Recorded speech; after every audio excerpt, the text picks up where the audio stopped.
Hi there.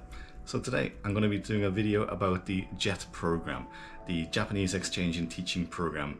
Specifically, I'm going to be talking about the interview process, what it's like to be interviewed for the JET program, what you can expect, the advice I have to hopefully allow you to help you get through the interview successfully. Unlike myself, I failed miserably.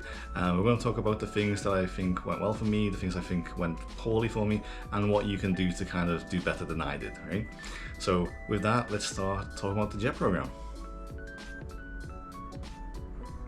So, if you're watching this video, then you probably already know what the JET program is, but just very briefly, the JET program is kind of considered to be like the holy grail of teaching positions in Japan.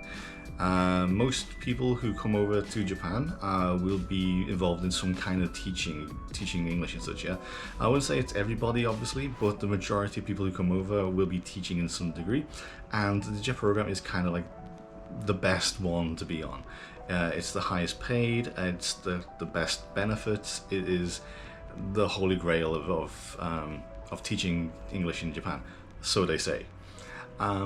So it's a very prestigious, it's a very difficult program to get onto, and I believe in a given year there's about maybe like 5,000 JET teachers.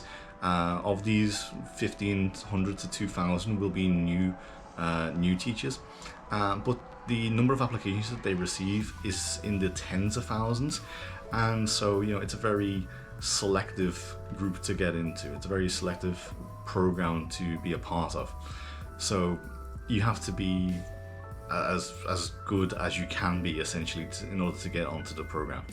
So today, let's start talking about, first of all, the interview process, what to expect. So I'm going to take you through the day as I recall it, of my interview experience for the JET program. It was happening in London, UK, so there might be some differences between where and how the process goes for you, but by and large it's going to be mostly the same, okay? So to start with, as I mentioned just then, the interview itself took place in London, and it was actually held at the Japanese Embassy House in London. This, as I understand it, is kind of like the natural procedure of things, so you might be doing it in a if you're in the UK, I think it is always going to be held in London no matter where in the UK you are from. If you are in America, the US, then it's probably going to be a similar installation, probably going to be like another Japanese embassy, although it might also be Japanese consulates. So you go into the building, and it is a very official building, it's like the Japanese government buildings overseas. That's what the embassies are. And the interview process itself, like, it starts from the moment you enter the building, how you talk to the door staff. This is when they start kind of grading you on this. So when you go into the building, make sure that you are I think the key word here, the key word for today, is going to be Genki. And Genki basically means like energetic. Like you want to be kind of upbeat and kind of easy to relate to, and just kind of have a positivity about you. You don't want to be like me. I unfortunately have a kind of a serious face, I guess, or like I often look kind of like disappointed at things. So if you have this kind of natural demeanor, this kind of like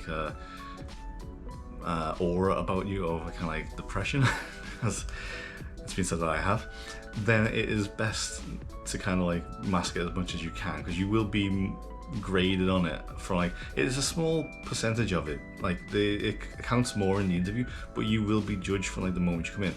So this means like when you get to the place, make sure that you kind of, when you're waiting in the waiting area, make sure to sit up straight. Engage the other participants, because there will be other candidates there waiting along with you. Be sure to engage them in like casual small talk. Be professional, but also be friendly. Friendly, positivity, upbeat, and Genki. Be that, and yeah. So after arriving at the place and waiting around with your other candidates, you may be broken up into small groups, As it was, on the day of my interview, there were only actually 4 of us. And so it was like me and this other guy, and then like there was another group of like 2 other people, right? Maybe more with your groups, I don't know. At this point, you will do what's called a pre-interview. And the pre-interview is, they say it's not graded, but it kind of is. And it consists of 2 parts. The first part, if I recall correctly, was a Japanese proficiency test. So on your application, you'll have a chance to kind of say what your level of Japanese experience, of Japanese speaking or studying experience is, right? And I would advise you to be honest, like be brutally honest. In fact, maybe kind of like hide it a little bit, because they will be checking at this point, and if you know you're not able to kind of respond to the level that you indicated on your application, I mean this should go without saying really, don't lie on your application, then you know it's points against you. So don't do it, basically. Kind of like say your Japanese is non-existent, even if it's very, very good. They honestly don't care so much about your actual Japanese knowledge as such. It's a bonus, but it's not kind of like a criteria, if that makes sense. It's not something that they'll look for. But if you do apply and they discover you're lying through the proficiency test, then that's going to be a mark against you. So you can't lose points. You can only gain them in this case if by adding Japanese proficiency, yeah? So be careful with that. That's the first part of the pre-interview. The second part is actually I forgot to mention, the pre-interview will be conducted by a former JET member. It can also be a current JET member, but it's not likely because these interviews are held during the school year. So it's almost always going to be a former JET member, JET participant, I should say. And after the proficiency test, there will be a 5-ish minute talk with the JET member, where you can ask them questions about the program, about Japan. You can ask them kind of like what their life was like in Japan, any kind of questions like that. Just be aware that you will be asked to don't use like the same questions that you're thinking of using in the actual interview, because again, it kind of, you don't want to be repeating yourself, yeah? So it's a very casual, informal talk, and yeah, again, be Genki, be upbeat, but also don't kind of just ask pointless questions, you know? Standard interview procedure, I guess. So that's the pre-interview. It lasts in total maybe about like 15 minutes plus waiting. So yeah, that's something to look forward to, right?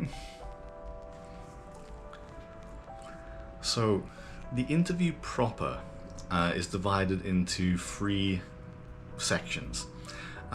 Just before we start talking about the sections, I'm going to talk about the interview setup. So the interviewers will be 2 to 3 people depending on who's available, right? One will always be a former JET member, or JET participant I should say, different from the person who did the pre-interview should be. And the second will be a Japanese national. This is usually going to be someone who's working with the embassy or consulate already, but I have heard that occasionally they will fly people in to do the interviews. In my case, it was someone who had been living in London for about 3 to 5 years at that point, if I remember correctly. And I only had the 2 members. I only had the 2 interviewers at my interview. You can have 3 people, but it's not guaranteed. Okay? And the interview is, like I say, broken up into 3 sections.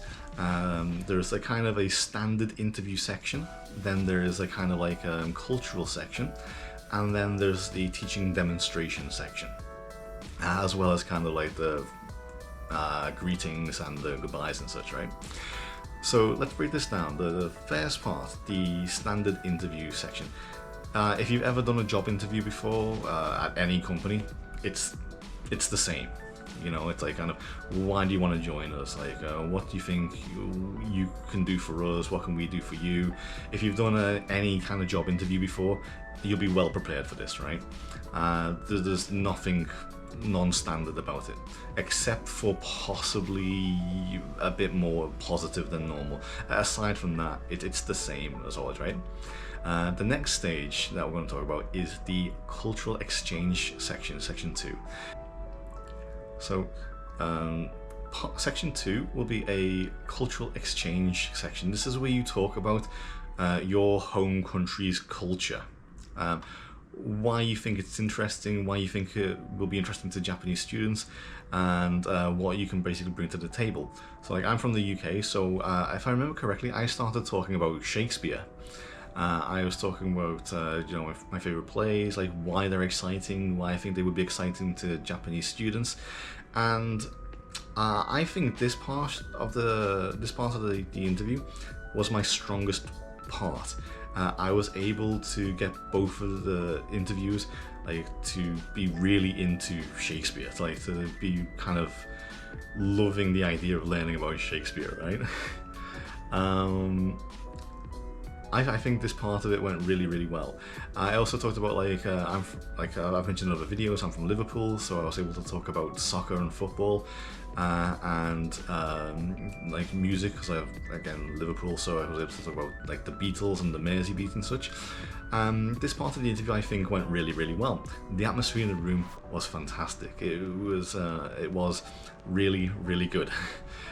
The next part did not go so well, which was the teaching demonstration part 3. So in part 3 you will do a teaching demonstration, and the two interviewers will be role-playing as students essentially from a Japanese school. This could be an elementary school, it could be a junior high school, it could be a high school. My understanding is they kind of pick it based on what your preference was in the application form. On the application form? Both are okay, I guess. Whatever you stated in your form is probably going to be what they will choose, right? If you said you wanted to teach high school students, then they're probably going to give you high school student roleplay. You'll be asked to introduce a lesson and teach like a section of that lesson. So it could be like the production stage, it could be the introduction stage as such, yeah? So just be aware before the interview to make sure that you plan a full lesson, because they will ask you to do a random stage from that lesson. So yeah. Before I mentioned that the atmosphere on the cultural exchange section of the interview was really good. When they started role-playing, the atmosphere changed. It started off like, you know, that's still kind of high level one, but as I floundered in my kind of like initial sales pitch, I have a tendency to talk very fast when I get nervous, and I was very nervous. So teaching, my voice got faster and faster, my enunciation got worse and worse, and you could tell that like the atmosphere was changing, and that just made me panic all the more. That just made the situation even worse. So yeah, if you're in this situation, if you manage to get through to the JET interview, my advice is like, be more prepared than I was. Be more confident than I was, and don't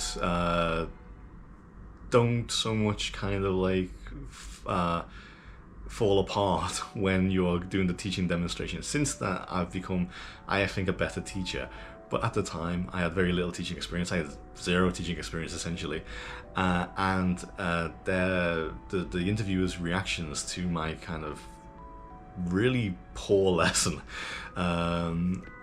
was less than ideal, shall we say. So be very prepared. It sounds like obvious advice, but yeah, be prepared, be confident, and yeah, again, above all, be Genki, you know, you don't want to kind of like flounder. So that was the interview stage. After the interview stage, there is like another little section where you can kind of ask, you know, questions that you didn't ask before.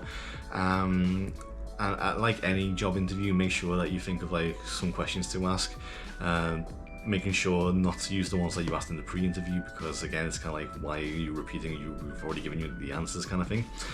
But aside from that, after that, you'll be taken out of the out of the interview room and escorted to the embassy. I forgot to mention throughout all of this, wherever you move in the building, you will be escorted because it's a Japanese government building.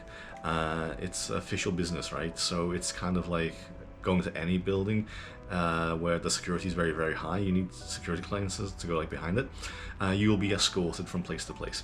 So interview ends, you'll be escorted from there, and like at all stages, like I've mentioned, you will be graded on your demeanor afterwards. So yeah, be Genki on this. Like as you're leaving, try to be upbeat, you know, ask some questions, make some small talk, thank profusely, you know, and yeah, that's the end of the interview process. Once you leave the building, that's when it ends. So from start to finish, when you are in the building, you will be watched and monitored. So make sure that if there's anything that you can take away from this video, the advice I would give would be Genki. Have that positivity, have that kind of upbeat feeling about yourself. Don't be like me. I know I can be a little like this at times, like a little serious. So yeah, be careful about that, right? And yeah, so that's my video for today. How to pass the JET interview from someone who failed the JET interview miserably. If you have any questions, please, you know, ask me in the comments below. Other than that, like, comment, subscribe, you know, all that usual stuff.